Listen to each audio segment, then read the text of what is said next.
The way we react in times of stress or in times of hardship truly matters. And sometimes we think that we can't change the way we react. Maybe we're just hardwired to react a certain way and we can't change that. So we find ways of just justifying that.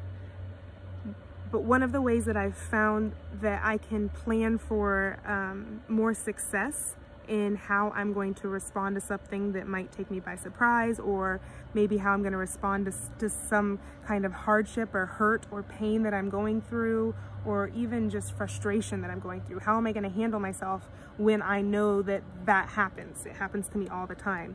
Is kind of coming up with a game plan for how to handle that. So I have to look at myself and say, okay, what am I going to do? Kind of play through situations. If these things happen, who am I going to be then?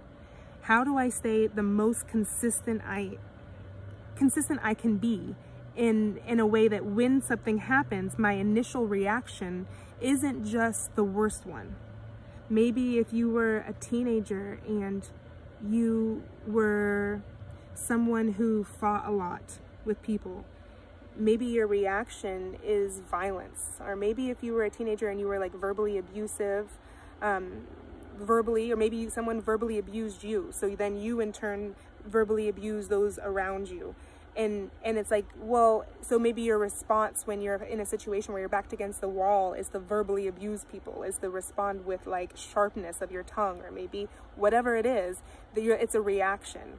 And we're not just victim to these reactions, because some of these reactions are just primal reactions to how our life has wired us, how our experiences has wired us, how our parents, how about watching things in our lives, in our parents' lives, in our friends' lives, in our grandparents' lives. When we see these things for so long, we now form our own responses to how we're going to react in situations.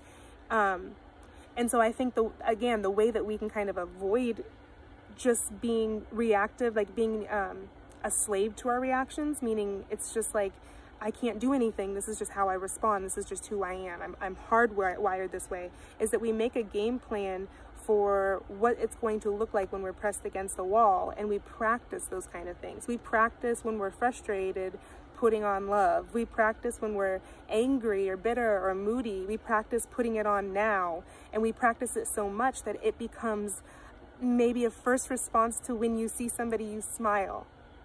It's not just something that you always like feel happy all the time, but maybe you just practice a response of remembering, you know, smile. It's kind. It shows kindness and it shows love, and that's a tangible way that you can bless people when you see them. You can bring them to a more lighthearted headspace just with a smile, just to remind them that there's kindness out there, there's goodness out there. And so this is like a tangible way to help other people. And I think that I think that reactions sometimes, that we think reactions sometimes are just, we're victim to them.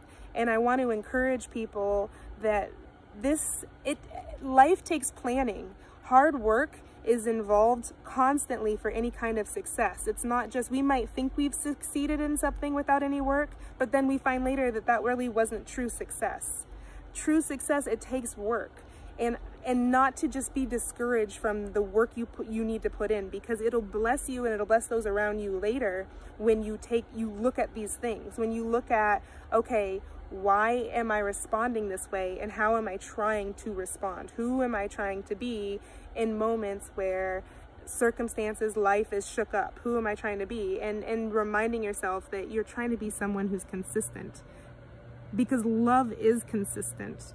Being loving to someone, no matter what, if they're your enemy, if they're your friend, it looks the same way. It's not just, oh, it changes every day. It's a consistency. And that's what's so beautiful about Jesus coming down on this earth. It's so beautiful because it shows the consistency of who God is. You can look through the Old Testament, and you can look to the New Testament, and you see just this beautiful consistency. The stories sometimes change in details, you know, different things that you're reading along the way, but it's the same consistency. It's the same intent. His word is love, and that's a tangible way to help you in how you respond and react. Practice loving people. Practice putting down your weapons, your emotional weapons, whatever it is, your mental.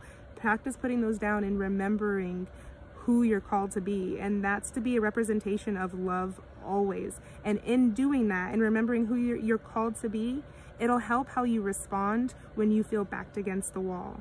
So maybe the best thing that you could do today to love other people is really take a look at some of your reactionary responses to when you're under stress. What are you turning to? What are you turning to when in the heat of the moment, when you feel like the house is hot, you're under pressure, maybe you have a physical ailment and things are testing your patience? How do you respond to that? And how can you learn to respond better so that others can see his love through you? So